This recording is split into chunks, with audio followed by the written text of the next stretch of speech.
Good afternoon. So again, I'm Cordiero, and I'm a clinical training specialist in the Southeast region. And I'm here to talk to you today about two programs that everyone here has access to through your learning and development teams. And these two programs help to support and increase resilience and speaks to a lot of what Dr. Macy talked about this morning. So one program that I'd like to talk to you about is the social resilience model, which was developed by Lori Leach.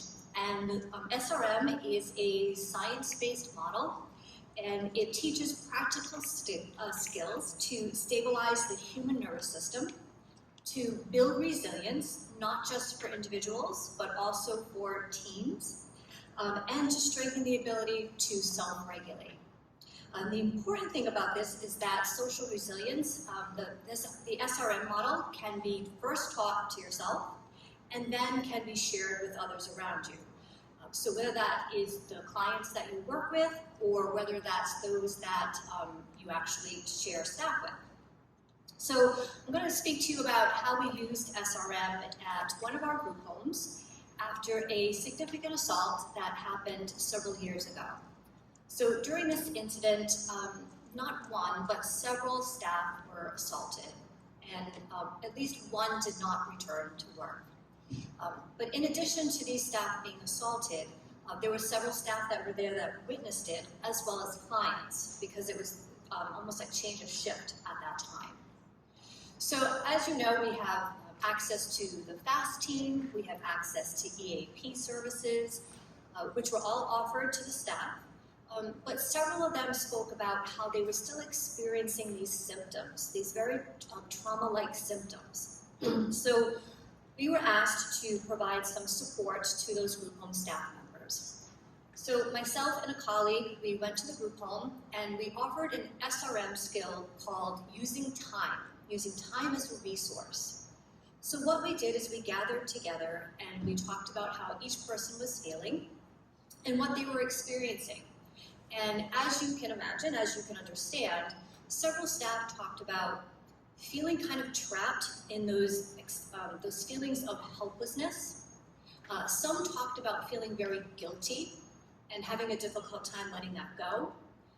Others talked about their anger about how this happened. Still others talked about some difficulty sleeping, some difficulty concentrating. So as you can see, people were having a difficult time managing those trauma symptoms. So SRM, what SRM does is it comes in and it can speak to programs and it can address these issues as a program. Because if a program holds on collectively to all these trauma symptoms, you can imagine how that can impact the program.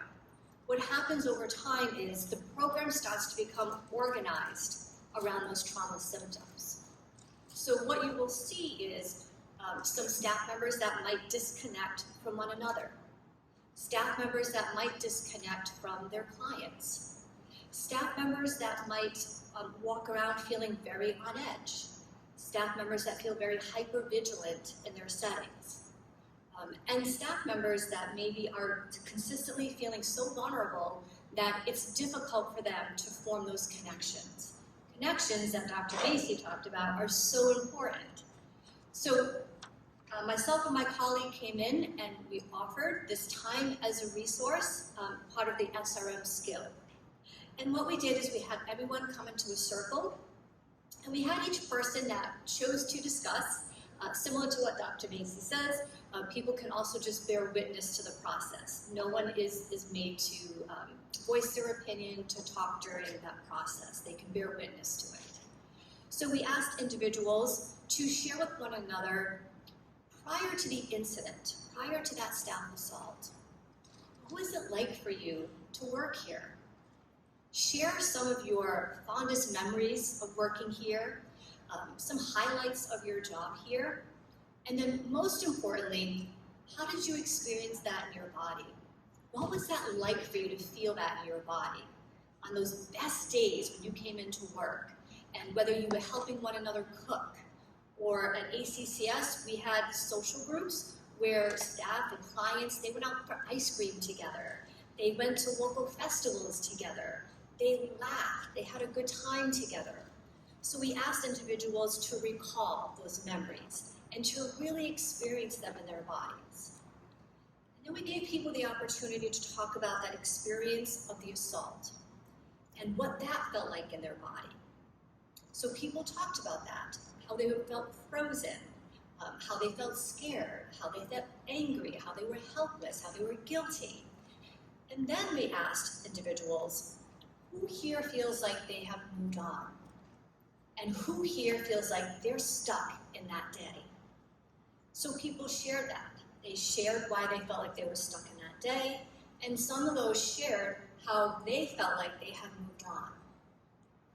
And then by doing this collectively, what we did is the people that felt like they had moved on, they shared with one another how they were able to do that. And I will tell you, in the course of that sharing, people talked about each other. They talked about having the support of one another and how that helped them. So we encouraged people, we asked them, for you, what would it be like for you to really move past this? What would that look like for this program?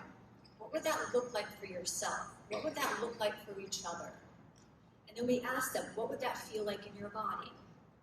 So you can see the theme here. With SRM, it's really about connecting sensations, not just about connecting thoughts or feelings, but being connected to those sensations so you can recognize them, track them, and address them. So that's how we used SRM after that staff assault. So that's one skill that we're able to provide across the state. We have SRM. There's several of us that are trained in learning and development in the social resilience model. And we're happy to bring it to you and your programs if you need that. The second model that I would like to talk about is actually Dr. Macy's model. So that is the Compassionate Care Coping Group. And the Compassionate Care Coping Group I see as addressing more of those kind of work-related stressors. So if you think about the parallel process that's occurring, we are working with individuals that have experienced trauma. Oftentimes in trainings, I will ask participants, how many people do you think we serve that have experienced trauma? And so many of them say 90%, 95%, 100%. A lot of the individuals we work with have experienced trauma. So as we're working with individuals that are experiencing trauma, we ourselves can also get distressed. And then the parallel process from there is our program can get distressed. And Dr. Macy talked about that this morning. What does that look like when our program starts to get distressed, when we are distressed? So as you might have experienced for yourselves from time to time, that distress in a program can cause a sense of psychological unsafety. It can start to question communication with one another, trust with one another, support with one another. It could affect how different issues are addressed. It can make that more challenging. So it's immensely important to be able to recognize when we are stressed and when our program is stressed, because we don't want to organize around that stress. So one thing that we did here in the Southeast, and I know the metro area has done it quite a bit, and other areas have used Dr. Macy's coping group as well, is I brought this group into one of our case management sites who were experiencing a lot of distress amongst themselves, which then created this distress in the organization. So I will say, in the limited experience I've had in facilitating Dr. Macy's group, what I've noticed is when there is a foundation of good connection, of trust, it allows people to be vulnerable in that process. And I will say that I was able to bear witness to individuals in this room being vulnerable with one another. So as part of that group, individuals will share certain things like some of their best memories of their work. They'll talk about what's been most difficult recently. They'll talk about what's been most rewarding recently. And they'll also talk about what's been going on in their bodies. So what physical changes have they noticed? So again, we're bringing it back to sensations, recognizing those sensations. And then we also talk about, similar to SRM, what resources are you using? So what resources are you using? And what are you using? And what are you using? And can we share that with one another? Something that I was extremely humbled by was, again, how vulnerable people were with one another in that group session, which told me that there was a foundation of trust amongst that group. Despite all this distress that was happening, there was still this foundation of trust that they had with one another to be able to share those vulnerabilities. And what was really nice is at the end of that group session, people talked about making commitments to one another. Not outside of work, not I'm gonna go home and do this, or I'm gonna do this weekend to feel better, or I'm gonna go home to my partner, we're gonna do this. They made commitments to do things together. We're gonna go on walks together. We're gonna go to lunch together. One young lady said, I'm gonna come out of my office more. I'm gonna come out of my office more. She made that commitment.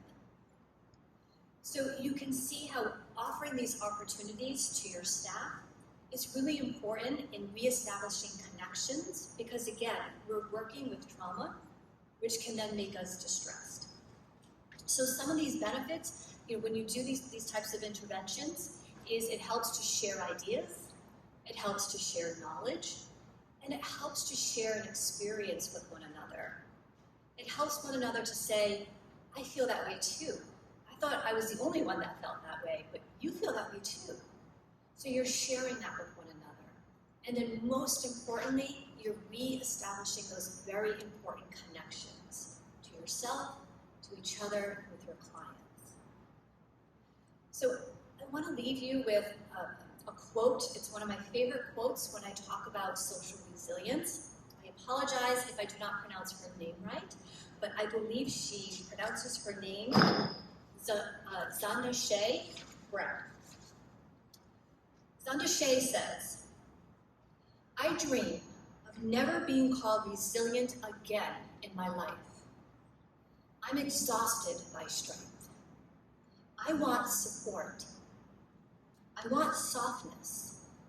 I want ease. I want to be amongst kin. Not patted on the back for how well I take a hit or for how many. Instead of hearing, you're one of the most resilient people I know, I want to hear, you are so loved. You are so cared for.